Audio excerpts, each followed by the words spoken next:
The twin moons of Kepler 247b cast long shadows across the rust-colored dunes as Jasper Reed guided his atmospheric cargo hauler through the planet's treacherous evening air.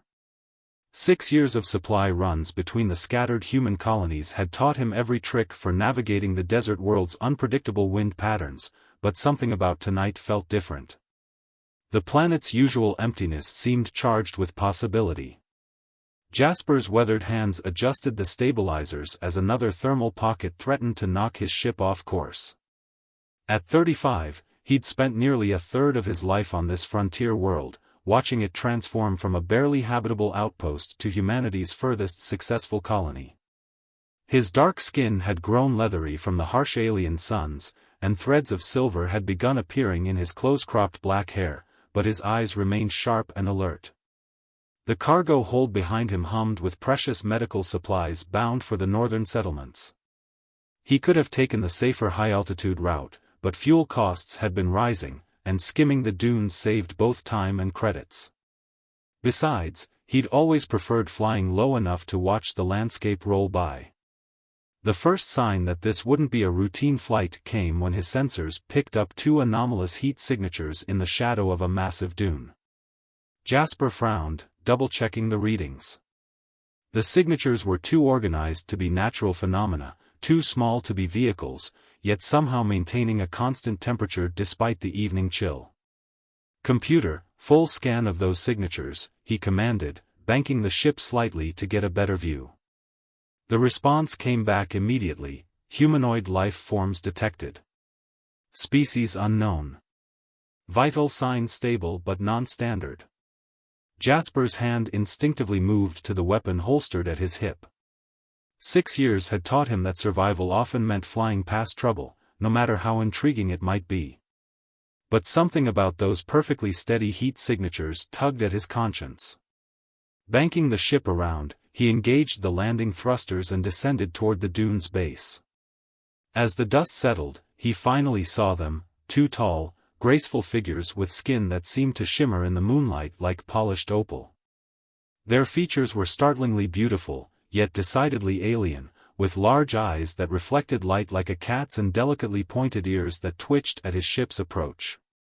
They were dressed in form-fitting environmental suits that seemed to shift colors with their movements, and they stood with an identical pose that made it clear they were twins.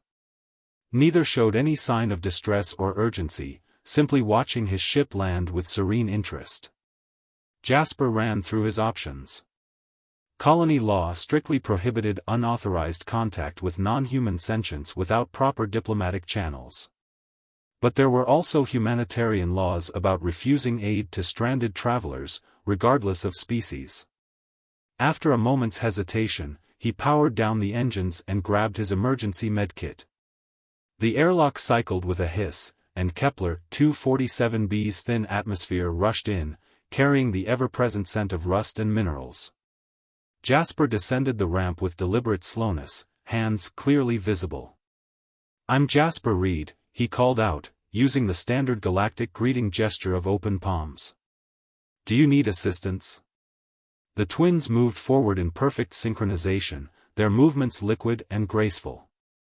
Up close, their skin had an almost translucent quality, with subtle patterns that seemed to shift beneath the surface. "Greetings, Jasper Reed," they spoke in unison, their voices harmonizing in a way that sent pleasant shivers down his spine. "I am Naira," said the one on the left, "and I am Kyra," said the right. "We are most grateful for your attention to our presence." Their command of human language was perfect, though their accent had a musical quality that made ordinary words sound like poetry. Jasper found himself captivated but kept his professional demeanor. "It's dangerous to be out here without transport," he said, glancing around for any sign of a vehicle. "The temperature drops severely at night, and the predators get bold after dark." The twins exchanged a look that seemed to contain an entire conversation. "Our vessel encountered difficulties," Naira explained. "We were forced to land some distance from here," Kyra continued. "The location proved unfortunate," they finished together. Jasper's instincts told him there was more to their story, but the rapidly falling temperature made further questions seem less important than getting them to safety. "I'm heading to Settlement 9, he offered. "I can drop you at the spaceport there. They'll have facilities for any repairs you need." Another silent exchange passed between the twins before they nodded. "Your offer is most kind," said Naira. "We would be honored to accept passage," added Kyra.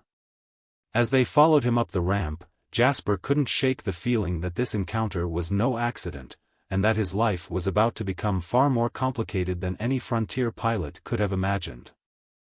The cargo hauler had barely cleared the dunes when the storm hit. It came rolling in from the east, a wall of red-orange fury that turned twilight to darkness. Jasper's hands flew across the controls, compensating for the violent wind shears that threatened to throw them into the ground. "Proximity alert," the ship's computer warned. Multiple metallic contacts emerging from the storm front. Through the swirling chaos, Jasper caught glimpses of sleek shapes cutting through the dust, pursuit craft, their designs unlike anything in the colonial registry. In the passenger compartment behind him, Naira and Kyra exchanged urgent whispers in their native tongue. "Friends of yours?" Jasper asked, banking hard to avoid a sudden rock formation looming out of the storm. "The Concordat," they answered in unison, their musical voices tight with concern. "They must not find us." Jasper bit back a curse as another gust slammed the ship. "The Concordat? That's impossible. They haven't been seen in human space for decades." "Much has changed," Naira began. "The peace between our peoples, Kyra continued. Was never what it seemed," they finished together. A blast of energy crackled past the viewport, brilliant purple against the red storm. Jasper threw the ship into a desperate dive, skimming so close to the dunes that the proximity sensors screamed in protest. His mind raced through options. The ship wasn't built for combat, and the storm made long-range communication impossible. "There's an old mining complex in these hills," he said, checking his navigation display. "If we can reach it before the storm gets worse. Another energy blast, closer this time. The twins moved in perfect synchronization, placing their hands on either side of his pilot's chair. Suddenly, the ship's controls felt more responsive, its movements more precise. Jasper could have sworn the hull was glowing faintly. "Your assistance is appreciated," he managed, trying to hide his amazement at whatever they were doing. "But I think it's time you told me what's really going on." "The Concordat seeks to prevent what we represent," Naira explained as they wove through a narrow canyon. "Our people have lived in rigid separation for millennia," Kyra added. "But some of us have seen another way." The mining complex appeared ahead, its abandoned structures half buried in red sand. Jasper guided them into what had once been a vehicle bay, the entrance barely wide enough for his ship. Behind them, the pursuit craft hesitated at the canyon's mouth, unwilling to follow into the tight space. As the storm howled outside, Jasper powered down the engines and turned to face his passengers. In the dim emergency lighting, their opalescent skin seemed to pulse with its own inner luminescence. "We are part of a movement," they began together, their voices carrying both pride and sadness. "Our species stands at a crossroads. The Concordat believes in genetic purity, in maintaining the emotional distance that has defined our culture for thousands of years. But we have seen the power of human connections," Naira continued. "Your capacity for feeling, for forming bonds that transcend mere biological imperatives. It could be the key to saving both our peoples," Kyra finished. Jasper leaned back, processing their words. "Saving us from what?" The twins' expressions grew grave. "Our species is dying," they explained. "Not physically, but spiritually. Each generation becomes more distant, more coldly logical. We lose touch with the very essence of life itself. And humans are supposed to help with this. How?" Jasper asked, though something in him already knew the answer. "Through union," they said simply. "Not just diplomatic or cultural, but genetic. Our scientists have discovered that human DNA contains elements that could reawaken what we have lost. But more importantly, they paused, their luminescent eyes fixing on him with startling intensity.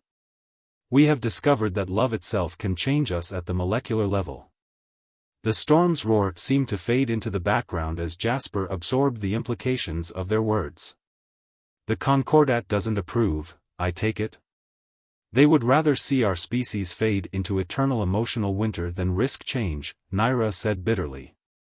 They hunt any of us who dare to seek connection with humans, Kyra added. But they cannot stop what has already begun. Outside, the storm intensified, but within the abandoned mining complex, Jasper felt reality shifting around him.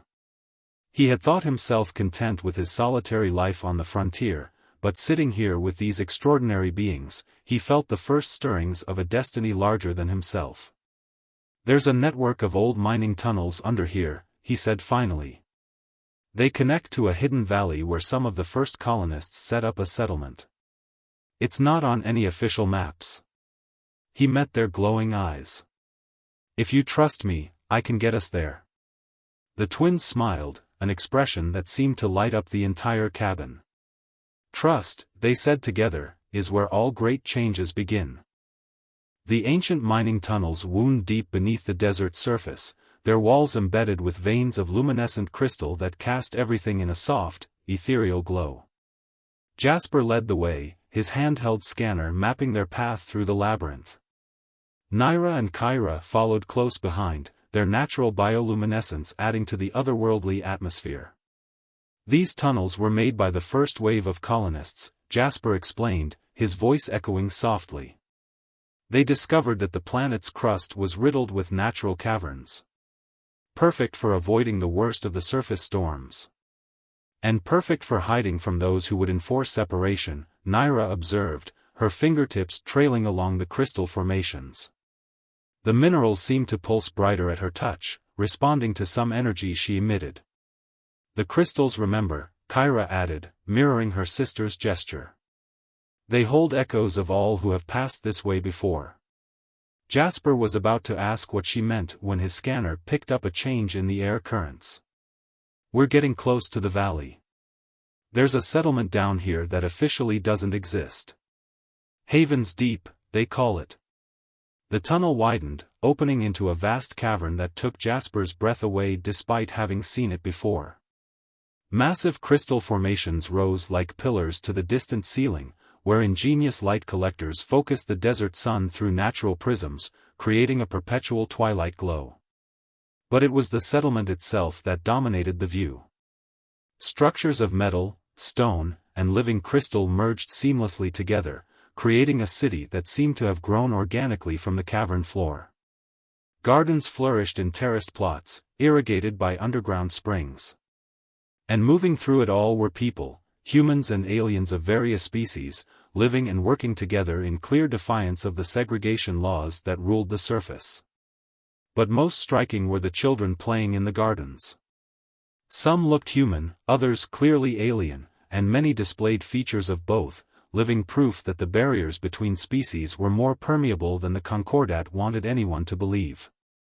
We had heard rumors, Naira breathed, her luminescence brightening with emotion.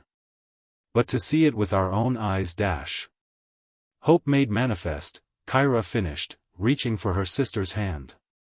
A small delegation was already approaching them, led by a tall woman with silver-streaked black hair and skin the color of burnished copper.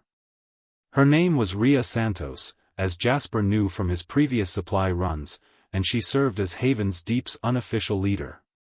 Jasper, she greeted him warmly before turning her attention to the twins. Her eyes widened slightly in recognition. You're from the Luminian Collective.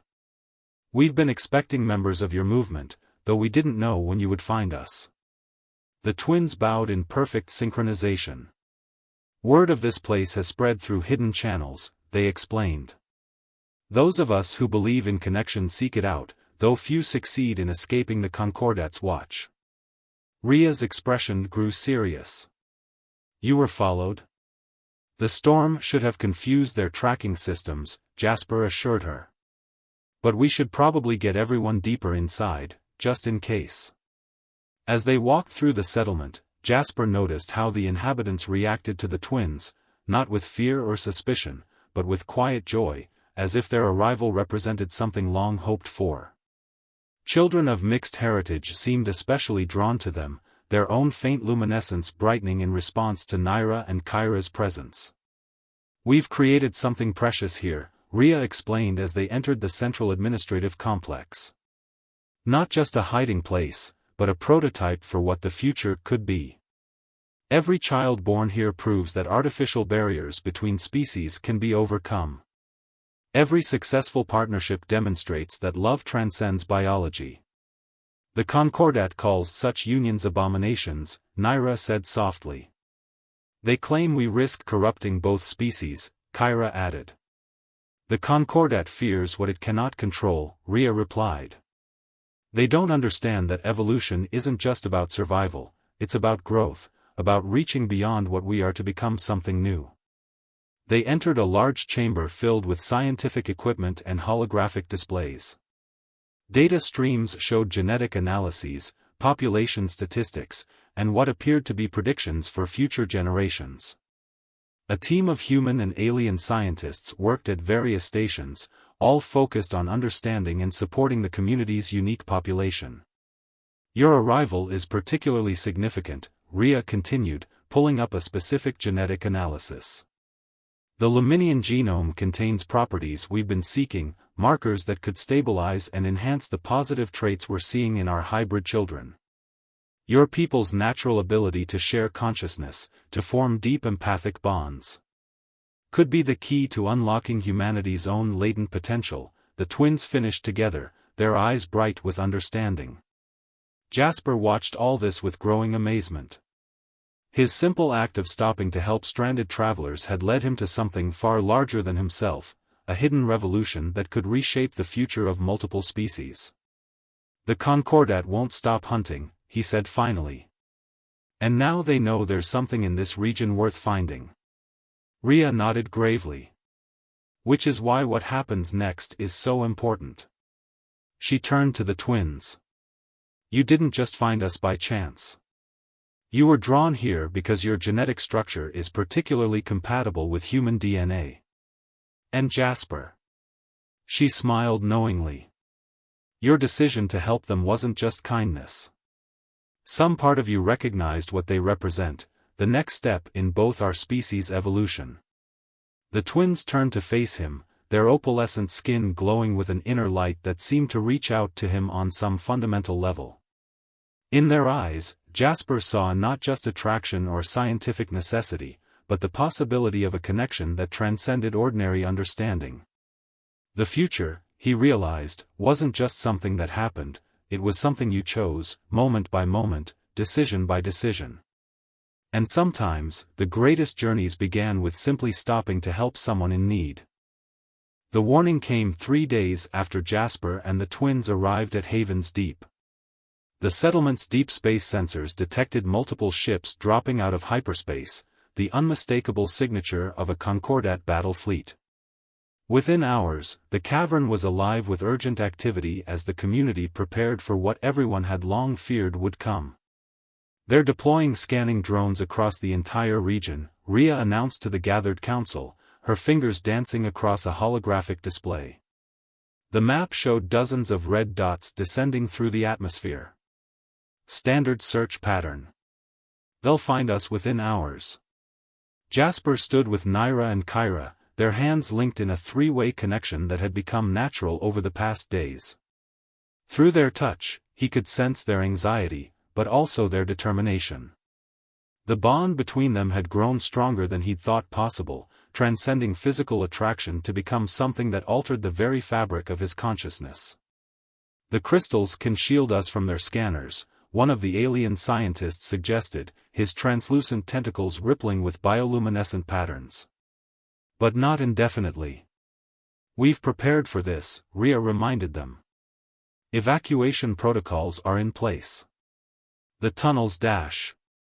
"No," Naira and Kyra spoke as one, their voices carrying a harmonic resonance that made the crystal walls hum in sympathy. If we run, they will never stop hunting. Jasper felt the truth of their words through their shared connection. They're right.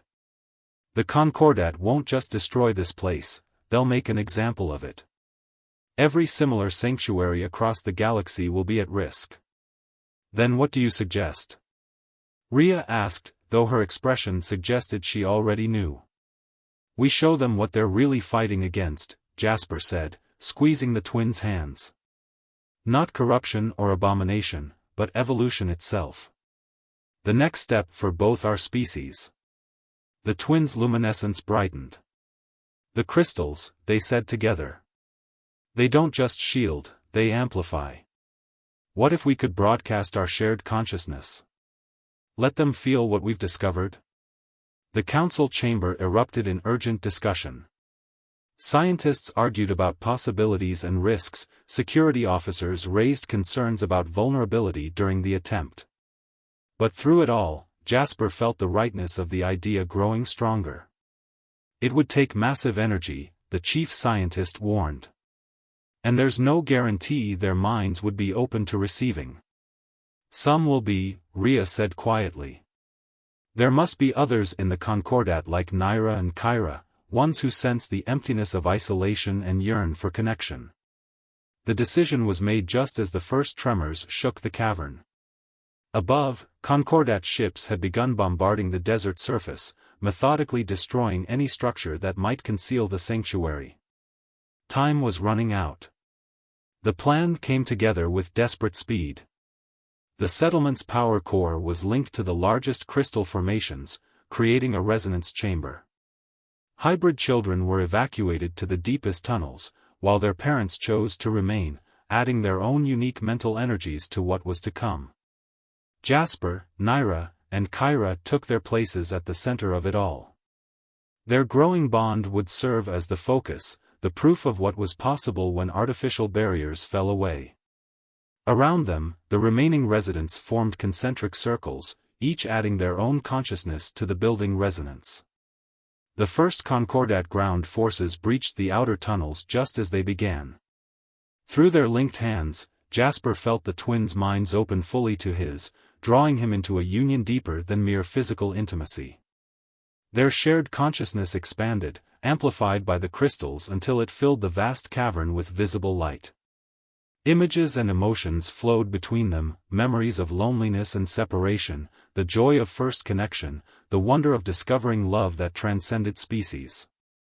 The crystals pulsed in harmony with their shared heartbeats, broadcasting these feelings outward with ever-increasing power.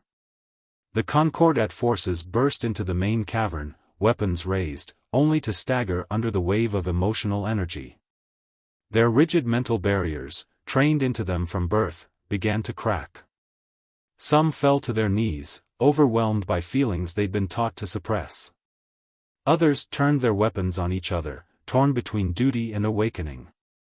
Through it all, Jasper, Naira, and Kyra maintained their connection, their shared consciousness becoming a beacon that reached beyond the cavern, beyond the planet, out to the Concordat fleet itself. They felt minds awakening, barriers falling, as the truth of what was possible spread like ripples in a cosmic pond. But the effort was tremendous. Jasper felt the twins' strength flagging, their luminescence flickering as they poured everything they had into the broadcast. His own consciousness began to dim, the edges of his vision growing dark. Yet still they held on, sensing that they were on the cusp of something world-changing. The last thing Jasper saw before unconsciousness took him was a Concordat commander removing his helmet, tears streaming down his face as decades of emotional suppression shattered in an instant. Then darkness claimed him, and he fell into the void, still holding tight to the hands of those he loved. Jasper awoke to the soft hum of crystal harmonics and the gentle pressure of familiar hands in his. Light filtered through his eyelids, not the harsh glare of combat beams, but the warm glow of Haven's Deep's natural illumination. He opened his eyes to find Naira and Kyra beside him, their opalescent skin shimmering with renewed vigor. "Welcome back," they said in unison, their voices carrying notes of joy and relief. Around them, the medical bay hummed with activity as others recovered from the psychic broadcast that had changed everything. The Concordat? Jasper asked, his voice rough from disuse. Changed, Rhea answered, stepping into view. She looked tired but triumphant. What we did here, it was like dropping a stone into still water. The ripples are still spreading. Through his bond with the twins, Jasper could feel the truth of it. The rigid barriers of Concordat control had cracked, allowing long-suppressed emotions to flow freely for the first time in generations. The result wasn't the chaos they had feared, but an awakening. Many of their soldiers and commanders have requested asylum, Naira explained, her fingers tracing patterns on Jasper's palm. Others have returned to their ships, Kyra continued, but as allies, not enemies. The Concordat Council is in disarray, Rhea added. The younger generation is demanding reform, inspired by what they felt during the broadcast. They're calling it the Great Awakening. Jasper sat up slowly, supported by the twins. Through the medical bay's crystal walls, he could see Haven's deep bustling with new activity. Concordat soldiers mingled with settlers, their formerly rigid postures relaxed as they experienced the community they had been sent to destroy. It's more than just political change, the twins said together. The broadcast showed them what we discovered, that evolution requires connection. That love itself is a force for biological advancement. A group of children ran past the medical bay's entrance, their mixed heritage now a symbol of hope rather than a target for persecution. Among them were several young Concordat offspring, their normally pale skin beginning to show the first signs of luminescence. The scientists are calling it spontaneous genetic activation, Rhea explained, following Jasper's gaze.